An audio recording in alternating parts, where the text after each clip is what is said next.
안녕하세요. 9월 6일 수요일 말드라에 오신 여러분들을 환영하고 축복합니다.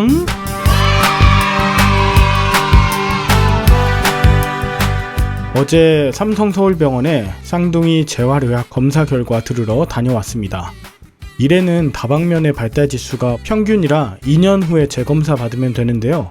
이든이가 언어 부분에 있어서 치료가 필요한 듯해요. 주 2회씩 1년간 적극적으로 언어 치료를 받아야 한다고 하네요. 제가 봤을 땐 그냥 좀 느리다? 이 정도였고, 주변 어른들께서도 남자애들은 좀 늦는다고 기다리라 하셔서 그냥 방치하고 있었거든요. 그런데 전문가가 볼 때에는 최적의 타이밍이 있고, 이것으로 인한 인격 발달, 타인과의 관계, 사회성 결여 등 다양한 분야에서 발달 장애가 올 수 있기 때문에 이때를 놓치면 안 된다 하시더라고요. 성장해야 할 때, 교정해야 할 때, 훈련하며 학습해야 할 때, 그것을 사용해야 할 때가 다 있는 것 같습니다. 우리의 관점이 아니라 하나님의 관점에서 우리가 어떻게 성장하고 성숙하면 좋을지 생각해 보면서 오늘의 말드라를 힘차게 시작해 보도록 하겠습니다. 자, 출발!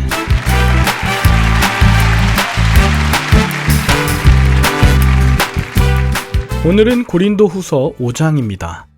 오늘 본문은 어제 본문 4장 7절에서 보배를 질그릇에 담는다고 한 것에 대한 연장 설명이라고 볼 수 있는데요. 사도 바울 일행은 늘 그리스도의 죽음을 몸에 짊어지고 다녔습니다. 질그릇처럼 쉽게 부서지고 가치 없는 그들의 인생이지만 예수 그리스도라고 하는 보배를 담고 있기에 그들의 가치가 빛날 수 있었죠. 물론 현실적이고 육체적인 환난과 고생의 십자가는 그들의 육신을 점점 쇠하게 만들었습니다. 이에 바울은 오늘 본문 1절에서 그들의 육신, 즉 땅에 있는 그들의 장막은 무너지게 될 것이다. 그러나 그것이 끝이 아니며 영원한 집, 새로운 몸이 예비되어 있음을 믿었습니다. 2절에는 비록 지금은 육신의 연약함으로 인해 탄식하지만 하늘로부터 얻을 부활 생명을 사모하고 갈망한다고 전합니다. 그러므로 성도가 죽는 것은 부활의 몸을 얻게 되는 일이기에 이 땅 위의 육신의 몸을 벗어도 벗은 자가 아닙니다. 그런데 예수 생명으로 덧입혀지지 않은 채로 육신의 무너짐을 경험한 자는 슬퍼 탄식할 수밖에 없습니다. 여러분, 예수 생명으로 덧입혀진다는 것은 무슨 뜻이죠? 그것은 나에게 나타난 사건들이 주님의 말씀으로 인해 해석되고 예수님의 말씀 안에서 묵상하며 살아가는 인생을 말하죠. 우리의 모든 탄식에 주님의 말씀이 접목될 때 그것이 주님을 향한 찬양이자 예수와 함께 사는 예수 생명이 될 것입니다. 이제 5절엔 하나님께서 우리에게 부활 소망을 주시고 성령을 주셨기에 6절 우리는 항상 담대할 수 있습니다. 하지만 지금 당장 부활의 몸을 입고 주님과 함께하는 건 아니에요. 그래서 부활의 몸처럼 정말 가치 있는 것은 당장 내 눈앞에 보이지 않는 경우가 많습니다. 그런데 사람들은 눈앞에 보이는 우상을 만들고 또 눈앞에 있는 실체를 통해 자신의 흔들리는 믿음을 붙들려고 합니다.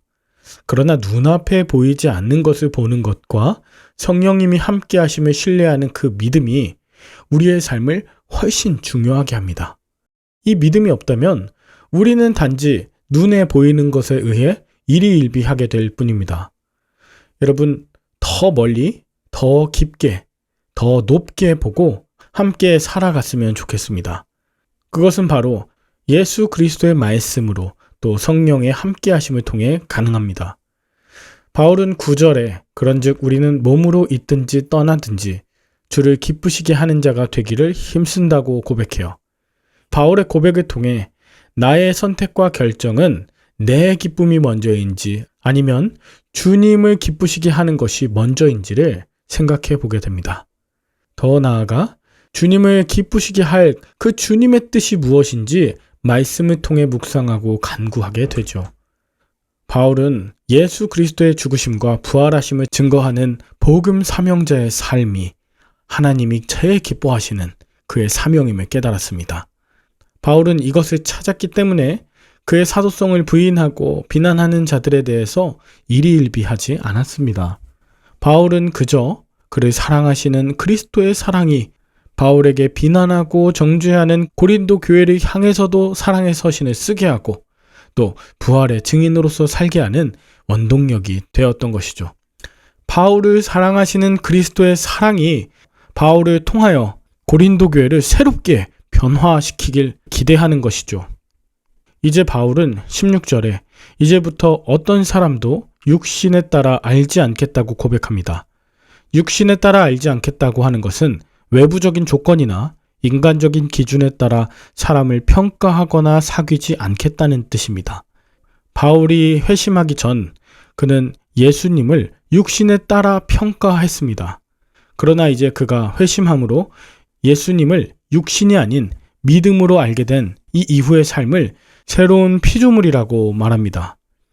육신적인 판단과 죄의 관점에 매여 있다가 예수 그리스도로 인한 믿음의 관점이 생기고 새 생명과 자유함을 얻은 것이 바로 그리스도께서 주신 그리스도 안의 새로운 인생인 것이죠. 이것이 바로 17절 그런즉 누구든지 그리스도 안에 있으면 새로운 피조물이라 이전 것은 지나갔으니 보라 새 것이 되었도다 라고 고백해요. 저도 육신에 따라 알고 평가하는 그런 습성이 있었습니다. 같은 목회자라도 인간적인 기준에서 단점이나 비난할 거리들을 많이 찾게 되더라고요. 그런데 오늘 말씀을 묵상하면서 육신에 대하여 죽고 그리스도 안에 새 피조물이 된 제가 이 일을 회개함으로 주님의 관점으로 주변 사람들을 보기로 결단합니다. 이제 마지막 18절에서 21절에는 그리스도로 말미암아 새로운 피조물이 된 자가 하나님과 화목하게 되는 사명을 요청받습니다. 하나님과 화목한 관계에 거하는 길은 바로 예수 그리스도의 십자가를 통해 우리가 하나님의 의가 됨을 믿는 일뿐입니다.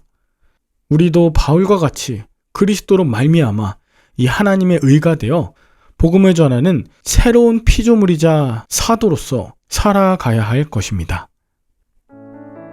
여러분은 오늘 본문을 통해 무엇을 느끼셨나요? 저는 지금 눈에 보이는 것을 더 의지하고 더 염려하며 또 남을 육체의 기준에 따라 판단하는 경향이 있더라고요.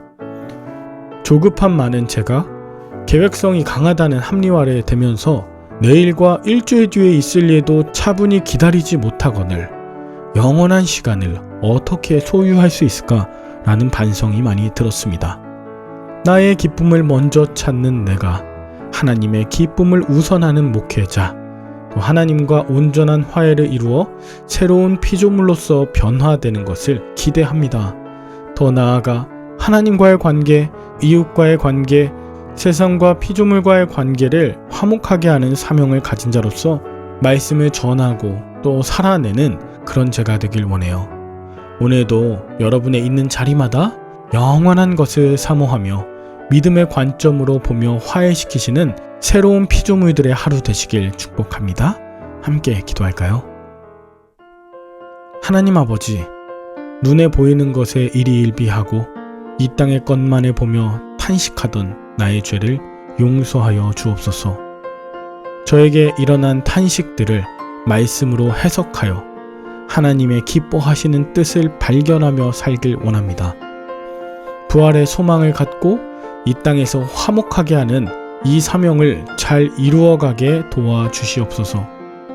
특히 육신을 따라 외모로 사람을 판단하며 정죄한 죄를 회개하오니 그리스도의 사랑으로 말미암아 하나님의 포기하지 않으심을 먼저 찾게 하여 주옵소서.